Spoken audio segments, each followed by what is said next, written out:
Welcome back dear student. स्वागत है e lecture series human value के अंदर। आज जो हम टॉपिक पढ़ रहे हैं वो हम पढ़ रहे हैं आस्पेक्ट ऑफ स्वास्थ्य। जब हमने पढ़ा था तो आपको याद हो, स्वास्थ्य के अंदर हमने पढ़ा था health in a human body. तो हमने पढ़ा था कि हेल्थ इन ह्यूमन बॉडी तब मानी जाएगी जब बॉडी जो है एक्ट करती है अकॉर्डिंग किसके, सेल्फ के अकॉर्डिंग एक्ट करती है, और जो बॉडी के जो पार्ट हैं वो सब हारमोनी में हैं, वो इन ऑर्डर हैं। जैसे कि हम देखें, जब हमने सेल्फ की बात की थी तो हमने सेल्फ रेगुलेशन की बात की थी। तो इन सब चीज़ों को यदि हम देखें तो स्वास्थ्य के अंदर हम किन किन चीज़ों को इंक्लूड करेंगे। इमोशनल हेल्थ है, अपनी स्पिरिचुअल हेल्थ है, फिज़िकल हेल्थ है, मेंटल हेल्थ है, सोशल हेल्थ है। वन बाय वन हम इनको समझेंगे। पहले हम समझेंगे कि इमोशनल हेल्थ क्या होती है, फिर हम देखेंगे स्पिरिचुअल हेल्थ क्या है, फिज़िकल हेल्थ क्या होती है, फिज़िकल हेल्थ के बाद मेंटल हेल्थ क्या होती है, सोशल हेल्थ क्या होती है। फिर हम इनको आगे डिटेल में भी डिस्कस करेंगे। तो सबसे पहले हम समझते हैं कि फ़िज़िकल हेल्थ होती क्या है।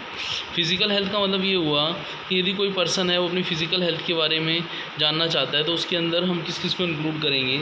तो सबसे पहले हम इंटेक को इंक्लूड करेंगे। एयर है, वाटर है, सनलाइट है, फूड है। फूड इस तरीके का होना चाहिए कि वो क्या हो, न्यूट्रिशंस हो, उसमें डाइजेस्टेबल हो, है ना। हम फूड को टेस्ट के लिए नहीं खा रहे हों, ठीक है ना, और उसमें से बॉडी में से वेस्ट का रिमूवल क्या हो जाए, इजीली हो जाए। तो यहाँ पे हम ये देखें तो फिज़िकल हेल्थ के अंदर हम किस किस को इंक्लूड करेंगे। सबसे पहले हमने फूड की बात की, हमने खान पान की बात की, इंटेक की हमने बात की, एयर, वाटर, सनलाइट, फूड की बात की। फिर हम डेली रूटीन की बात करेंगे कि डेली रूटीन क्या है। लेबर की हम बात करेंगे, एक्सरसाइज की हम बात करेंगे, ठीक है ना। फिर हम बैलेंसिंग इंटरनल एक्सटर्नल ऑर्गन की हम बात करेंगे। फिर हम balancing breathing of the body की हम बात करेंगे। फिर हम मेडिसिन की ट्रीटमेंट की बात करेंगे। तो हम ये देखें कि फ़िज़िकल हेल्थ यदि हमें बनानी है तो हमें खाना हेल्दी है, ठीक है ना, बैलेंस डाइट रखनी है, हमें टेक केयर रखना है हाइजीन का, क्लीनेस का। जैसे हम देखें कि सुबह उठ के ब्रश करना, बाथ नहाना डेली, ठीक है ना, क्लीन क्लोथ पहनना, अपने आसपास का जो है एनवायरनमेंट उसको भी ठीक रखना, सराउंडिंग को क्लीन रखना। एक जानवर जहाँ पे बैठता है वो भी उस जगह को साफ़ करके बैठता है। तो हमारे ह्यूमन के होते हुए हम यदि इस तरीके का बिहेव करेंगे तो वो आपका फ़िज़िकल हेल्थ के अगेंस्ट होगा। ड्रिंकिंग क्लीन करना, सेफ़ वाटर है, breathe deeply, take slow breath, your body needs oxygen, go for regular walk, exercise, daily exercise करना, गेम वगैरह खेलना, इन सब चीज़ों को हम इंक्लूड करेंगे। हम इस तरीके की ड्रिंक्स जैसे कोल्ड ड्रिंक्स, जंक फूड्स वगैरह हम पीते हैं। अभी आप देखें तो न्यूज़पेपर के अंदर आया भी था कि एक जो स्पोर्ट्स के अंदर कोई खिलाड़ी था, उसने कहा था कि हमें वाटर पीना चाहिए, वाटर हमारे लिए बेस्ट है, हमें ठंडी चीज़ें नहीं खानी चाहिए। तो वो सब चीज़ें हम देखें तो हम हेल्थ की बात करते हैं तो हमारी सबसे पहले रिस्पॉन्सिबिलिटी है कि हम अपनी बॉडी को ठीक रखें। हम जो है खाना बहुत ज़्यादा नहीं खाएं और बहुत कम भी नहीं खाएं। हम अपने नेल्स वगैरह सब कट करके क्लीन रखें। तो ये सब चीज़ें हम किसके अंदर इंक्लूड करते हैं, फ़िज़िकल हेल्थ के अंदर इंक्लूड करते हैं। फिर बात आती है किसकी, मेंटल हेल्थ की। मेंटल हेल्थ की बात करते हैं तो मेंटल हेल्थ का मतलब ये हुआ कि हम उस स्टेट की बात कर रहे हैं मेंटल हेल्थ के अंदर, a state of being in a which individual realise his her own ability can cope up with the normal stress of life. आपने देखा होगा इन दिनों यदि हम देखें कि हर पर्सन के साथ कोई ना कोई प्रॉब्लम है, हर कोई स्ट्रेस में है, हर कोई टेंशन्स में है, नर्वस है। तो वो सब चीज़ें हैं कि हमारी लाइफ इतनी मुश्किल तो है नहीं, लेकिन हमने उसको इतना मुश्किल बना दिया है। तो हम मेंटल हेल्थ की जब हम बात करते हैं तो हम ये बात करते हैं कि पर्सन की लाइफ क्या है, स्ट्रेस फ्री हो, ठीक है ना, प्रोडक्टिविटी अच्छी हो, फ्रूटफुली हो, ठीक है ना, और वो क्या करे, अपने लिए, अपनी फैमिली के लिए कंट्रीब्यूट करे, ठीक है ना। तो वो क्या कहलाएगा आपका कि उसकी मेंटल हेल्थ क्या है, अच्छी है। लेकिन हम देखें कि जिनकी मेंटल हेल्थ अच्छी है वो तो लाइफ को एंजॉय करते हैं, ठीक है ना, वो हर मोमेंट को अच्छे से जीते हैं, वो प्रेजेंट में जीते हैं, वो फ्यूचर्स की इतनी टेंशन नहीं करते, वो अपनी हेल्थ को सेफ रखते हैं, आपका सेल्फ सिक्योर रहते हैं। इन सब चीज़ों को मेंटल हेल्थ के अंदर इंक्लूड किया जाता है। मेंटल हेल्थ के अंदर यदि हम डिटेल में देखें तो एक डायग्राम है कि हम कोई भी चीज़ जब हम सोचते हैं, जैसे हमारे इनर से आउटर से जाती है तो आउटर से इनर में आती है। तो इस डायग्राम के अंदर इस चीज़ को हम समझेंगे नेक्स्ट लेक्चर के अंदर, वहाँ हम डिटेल में समझेंगे। तो मेंटल हेल्थ भी आपको समझ आया होगा। मेंटल हेल्थ के बाद आपका आएगा क्या, मेंटल हेल्थ के बाद नेक्स्ट जो आता है आपका सोशल हेल्थ। सोशल हेल्थ का मतलब ये हो कि आपको पता है कि ह्यूमन क्या है, सोशल एनिमल है। सोशल एनिमल का मतलब ये हुआ कि वो सोसाइटी के अंदर रहता है। सोशल हेल्थ के अंदर उसे क्या करना होगा, पर्सन को अपने आप को फिट रखना होगा, अपनी सोसाइटी के साथ मेंटेन रखना होगा। आपने देखा होगा कुछ लोग इंडिविजुअली खुश रहते हैं या फैमिली से खुश रहते हैं, पर उनका सोसाइटी से इतना कंट्रीब्यूशन नहीं होता। तो हमारा सोसाइटी में भी कंट्रीब्यूशन होना चाहिए। यदि हमारी फिजिकल हेल्थ सही है, हमारी मेंटल हेल्थ सही है, तो कहीं ना कहीं हम सोसाइटी के लिए क्या करेंगे, वर्क करेंगे, सोसाइटी के लिए कंट्रीब्यूट करेंगे। तो हमें सोशल हेल्थ के साथ साथ जो अपनी मेंटल हेल्थ है, अपनी जो हम बात कर रहे थे, कौन सी थी, फिजिकल हेल्थ की हम बात कर रहे थे, तो ये सब चीज़ें हमें क्या रखनी है। इसके अलावा हम ये देखेंगे कि इनके अलावा स्पिरिचुअल हेल्थ भी होता है। पहले स्पिरिचुअल का मतलब क्या होता है, हवा, ठीक है ना। यदि हम देखें तो हर पर्सन के अंदर स्पिरिचुअलिटी के अंदर यदि वो पर्सन जाता है तो उन चीज़ों को सेंस को महसूस कर सकता है, sense of overall purpose of the life को महसूस कर सकता है, ठीक है ना। हम देखें कि हम जो भगवान पर हम विश्वास करते हैं, ऑप्टिमिस्टिक हैं, तो वो हमारी स्पिरिचुअल हेल्थ में हेल्प करेगा। हम ऑप्टिमिस्टिक नहीं, हम पेसिमिस्टिक हैं, तो वो कहीं ना कहीं हमारी स्पिरिचुअल हेल्थ के अगेंस्ट है। तो ये जो चीज़ें स्पिरिचुअल हेल्थ के अंदर हम इमोशनल, मेंटल हेल्थ, इन सबको इंक्लूड करते हैं।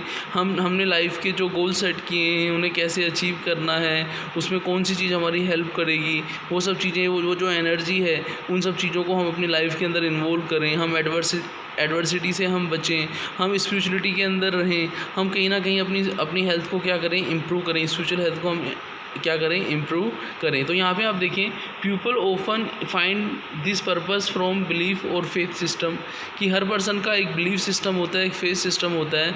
यदि उसका फेथ सिस्टम वर्क कर रहा है तो वो ऑप्टिमिस्टिक है। A person who has a purpose of life is said to be healthier than those do not see a purpose of life, कि हमारी लाइफ के अंदर यदि हमारा गोल है और उसको हम अचीव करने के लिए एफर्ट कर रहे हैं, तो कहीं ना कहीं हम ये बोल रहे हैं कि विद पर्पस हम स्पिरिचुअलिटी के अंदर क्या कर रहे हैं, वर्क कर रहे हैं। तो ये अपनी स्पिरिचुअल हेल्थ हुई। फिर हम बात करेंगे इमोशनल हेल्थ की। जैसा कि इमोशनल हेल्थ से नेम से ही क्लियर है कि ये इमोशनल स्टेट को बताएगा, मतलब फीलिंग्स को बताएगा।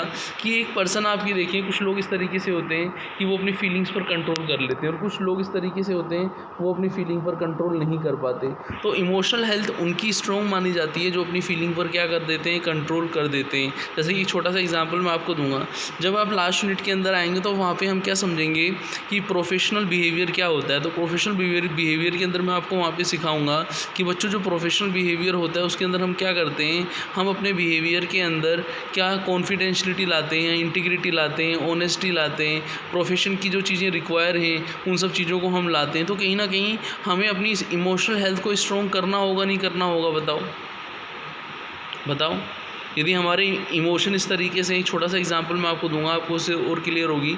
सपोज़ मान लीजिए यदि हमारे इमोशनल सही नहीं है और हमारी इमोशनल हेल्थ वीक है, तो हम उन प्रोफेशनल की चीज़ों को क्या पूरा कर पाएंगे, बताओ। आप कहेंगे नहीं सर, हम पूरा नहीं कर पाएंगे। तो एक पर्सन की यदि लाइफ के अंदर देखें तो जो ह्यूमन की जो लाइफ है उसके अंदर आपकी, चाहे वो इमोशनल हेल्थ हो, चाहे आपकी इमोशनल हेल्थ के साथ आपकी मेंटल हेल्थ है, सोशल हेल्थ है, स्पिरिचुअल हेल्थ है, फिजिकल हेल्थ है, ये होलिस्टिक हेल्थ के पार्ट हैं। होलिस्टिक हेल्थ का मतलब ये हुआ कि यदि हम हेल्थ को डिफ़ाइन करते हैं तो उसके अंदर हम इन सब चीज़ों को इंक्लूड करेंगे। यदि इनमें से कोई भी हमारी मिसिंग है तो हम ये कहेंगे कि ह्यूमन की जो बॉडी है वो सेल्फ ऑर्गेनाइज नहीं है, ठीक है ना। तो हमें इन सब चीज़ों को कैसे, एस्पेक्ट ऑफ हेल्थ को कैसे पूरा करना है, तो मैंने आपको लास्ट लेक्चर में बताया था कि हमारी हार्मनी होनी चाहिए, आई की बॉडी के साथ होनी चाहिए, इन द फॉर्म ऑफ संयम, सेल्फ रेगुलेशन होना चाहिए, ठीक है ना, इन द फॉर्म ऑफ स्वास्थ्य, कि हमें बॉडी के जो पार्ट हैं वो हर पार्ट अच्छे से वर्क करे। जैसे आँखों से दिखना, हाथों का चलना, ठीक है ना, नाक से सूंघना, ये कानों से सुनना, तो ये सब चीज़ें यदि हम ये कर रहे हैं कि प्रॉपरली वर्क कर रही हैं तो हमारा स्वास्थ्य क्या है, बोलो, अच्छा है। यदि हम देखें स्वास्थ्य क्या है, स्वास्थ्य एक तरीके से कंडीशन है। स्वास्थ्य is a condition of the body where every part of the body is properly performing its expected function. कि स्वास्थ्य वो कंडीशन है जहाँ पे हमारी बॉडी का हर पार्ट क्या है, जो एक्सपेक्टेड फंक्शन है हमारी बॉडी के अंदर उसको पूरा करता है, तो वो स्वास्थ्य कहलाएगा। उन लोगों का स्वास्थ्य अच्छा माना जाता है जिनकी बॉडी का एवरी पार्ट जो है प्रॉपरली वर्क करता है। आपने देखा होगा कुछ लोग ऐसे होंगे कि जिनके अंदर ये स्थिति नहीं होगी, वहाँ डिसहार्मनी होगी in any form of them. एक छोटा सा एग्जांपल मैं आपको दूंगा। यदि आप देखें कुछ लोग डिसहार्मनी, एंगर है, स्ट्रेस है, तो आप ये देखें कि वो एडवर्सली क्या करते हैं, एंगर के कारण, जैसे मैंने आपको बताया था स्ट्रेस के कारण डायबिटीज़ वगैरह हैं। इंडिया को डायबिटीज़ की कैपिटल माना जाता है। तो कहीं ना कहीं हम ये देखें कि यदि हम संयमित होंगे, हम सेल्फ रेगुलेशन रखेंगे, तो हमारा स्वास्थ्य भी क्या होगा, सही होगा। तो हमें संयम से रहना है, स्वस्थ रहना है। तो हमारा प्रोग्राम जो होना चाहिए वो संयम और स्वास्थ्य का होना चाहिए। यही हमारा एस्पेक्ट और स्वास्थ्य है।